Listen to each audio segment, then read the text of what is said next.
definitely had experience at that, with General Hospital and changing the perspective that the viewer has on the story. And talk about why you had that idea and evolved. General Hospital. Well, I think we have these tacit understandings about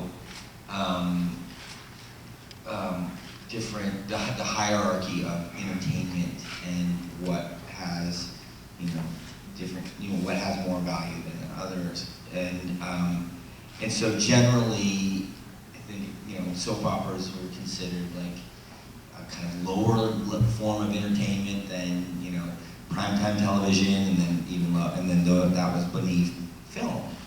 But I wanted to try this experiment, and so normally, like, you expect like an actor's trajectory to maybe start on a soap opera and then move off to somewhere else, to movies or whatnot. And I was already established as a film actor at the time that and then I went on General Hospital sort of as an experiment, and not to make fun of it or anything, just to kind of put myself in their hands and to see what would happen.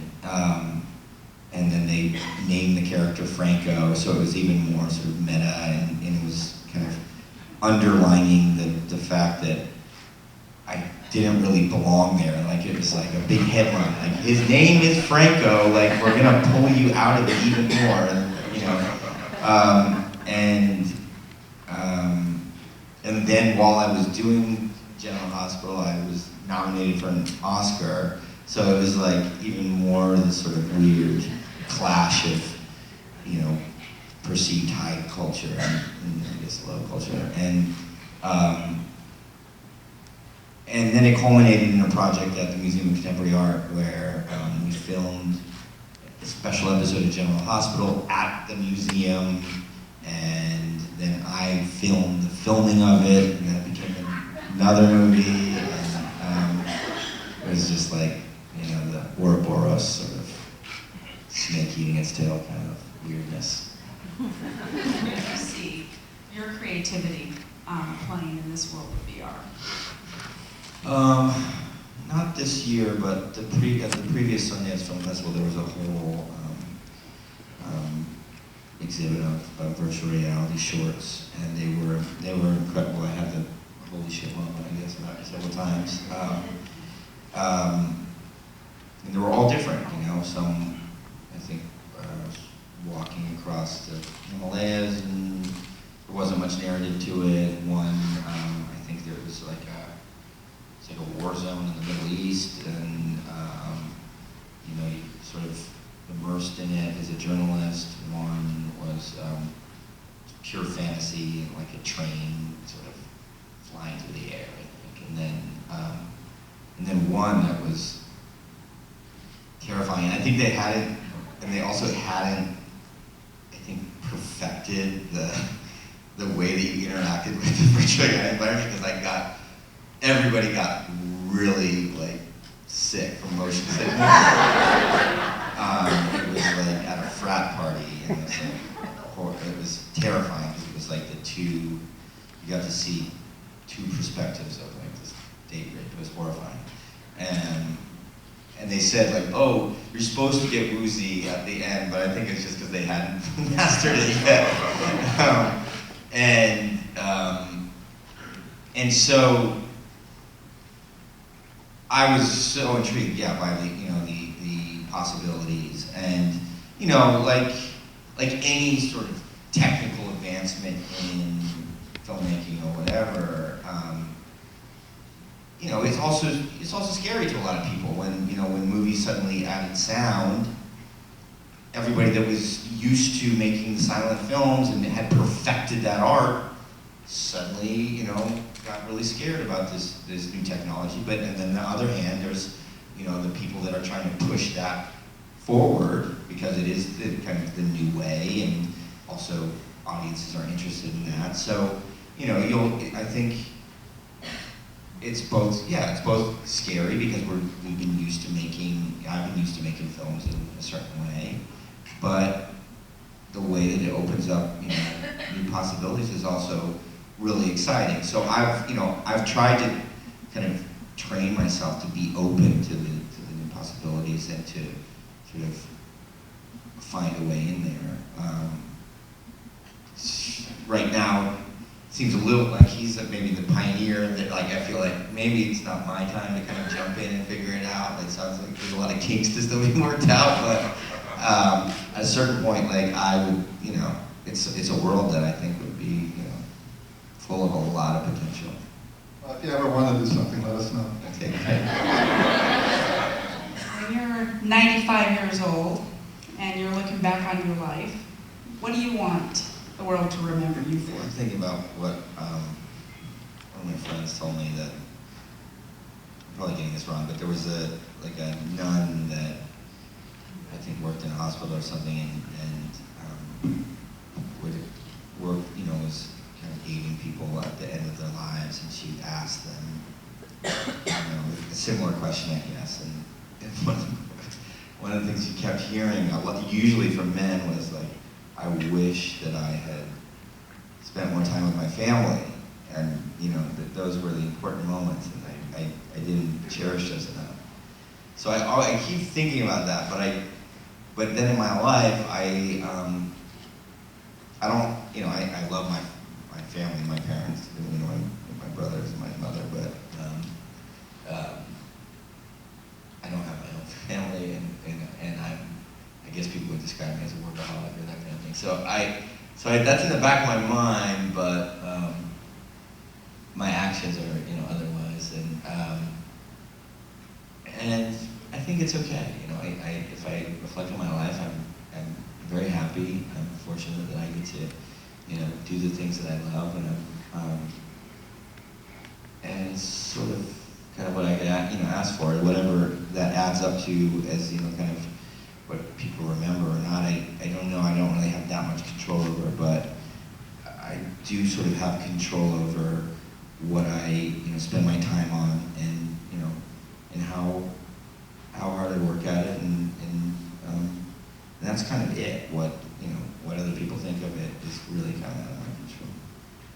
So you're 37 years old, over 100 acting roles.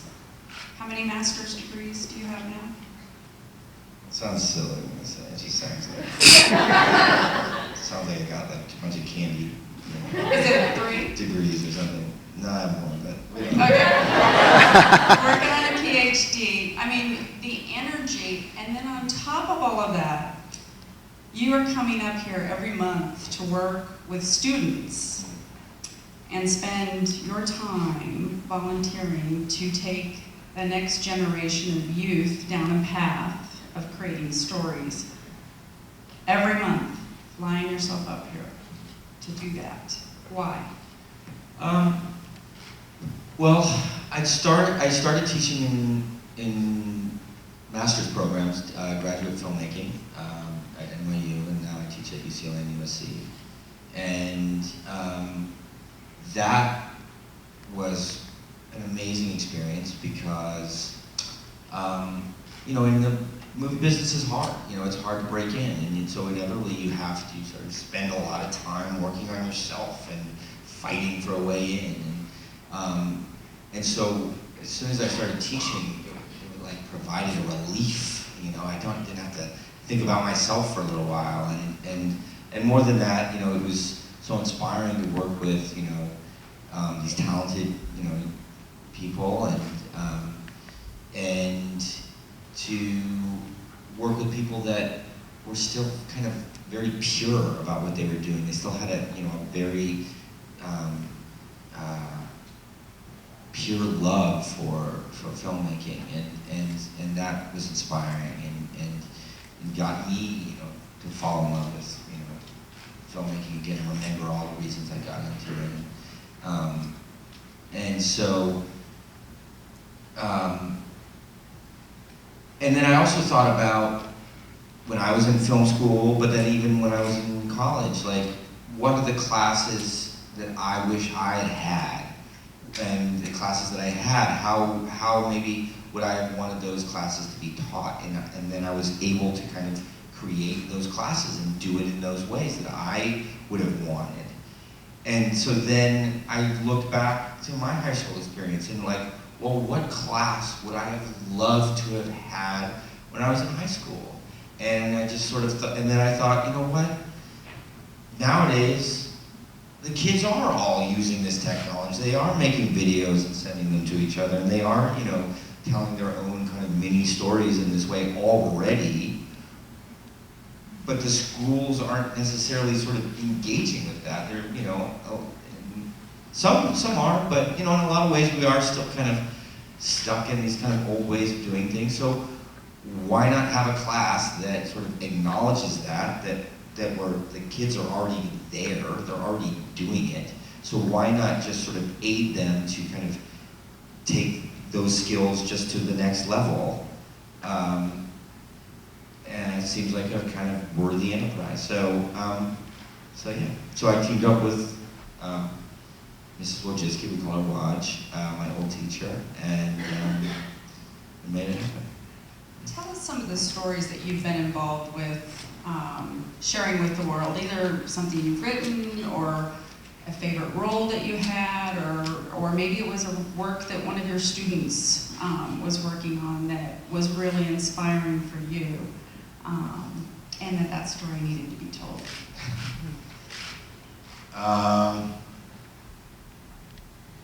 I mean, there's lots. You know, I do a lot of projects, and that's partly because there are so many, you know, different stories and things that I want to engage with. I found that for me as a filmmaker and a storyteller, a lot of the times what I find most inspiring and fruitful is when I adapt, you know, a project from, you know, a novel or, you know, something that's previously written and adapted into another medium, usually a film. To me, that is, you know, it's a sort of a different kind of storytelling. It's a collaborative kind of storytelling. It's, you know, taking the work of a master in a lot of cases, like William Faulkner or something like that, and translating it into another medium, so that, and what happens is people will, you know, it can be a very similar story. You know, I usually try to be loyal to the source I'm adapting, but people are experiencing it in a different way, sort of kind of what we're talking about here, like, you know, if you could do, you know, I'm sure, you know, down the road there'll be, you know, virtual reality stories. You could, you know, do the Citizen Kane, you know, story in virtual reality, but if so, we'll experience it in a completely different way. It will be the same story, but the way that we're engaged with it, the way that it affects us, will be completely different. Just the same way that if you just read, you know, if you read the novelization of Citizen Kane, it would be a different experience than, you know, watching the film. That's one of the things that moves me and inspires me is kind of this, you know, the adaptation process and seeing how these great stories work in these different mediums.